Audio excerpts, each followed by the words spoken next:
بسم الله الرحمن الرحيم الحمد لله وحده وصلى الله وسلم على من لا نبي بعده وعلى آله وصحبه أجمعين.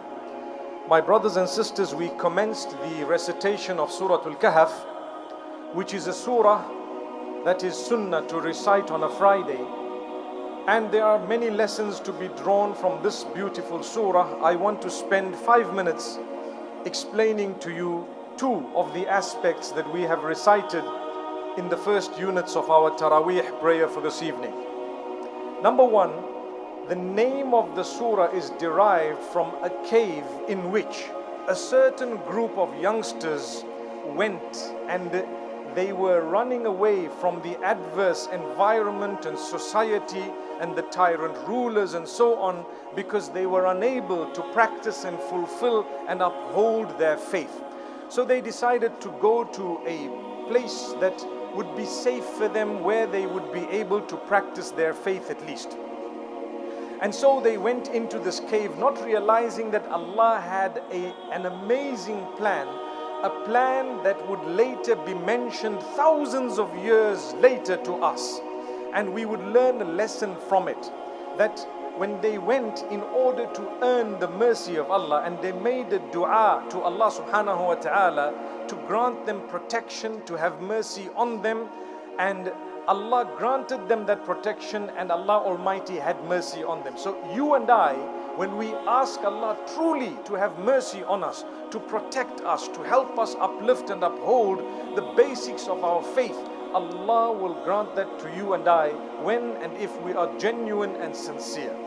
At the same time, if these young boys could actually make their way to a cave that had hardly anything, if you look at the comparison between that and the lives that they were leading, they left everything in order to be able to follow Allah's instruction. When they went there, they achieved that goodness. Allah subhanahu wa ta'ala prolonged their sleep to beyond 300 years. The Quran speaks of 300 years and 9. There is an amazing connection between the lunar calendar and the solar calendar, that every 300 years there is 9 years that you add on in order to get the disparity between the lunar and the solar.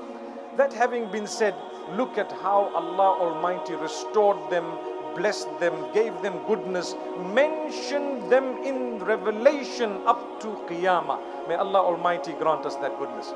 The second story is that wherein those who were blessed by Allah subhanahu wa ta'ala forgot to relate that to Allah. Rather, they related it to themselves and their own intellect and their own capacity. But Allah Almighty sent a friend to remind the man who continued to say, this is from me and look at what I have, to say that if you connect this to Allah and you relate it to Allah, and you realize no matter how intelligent you are and what type of intellect you think you have, you need to know that very intellect was given to you by Allah subhanahu wa ta'ala. So if you think you're sharp, you think you're intelligent, and you think because of my own brain I have achieved, remember who gave you the brain in the first place.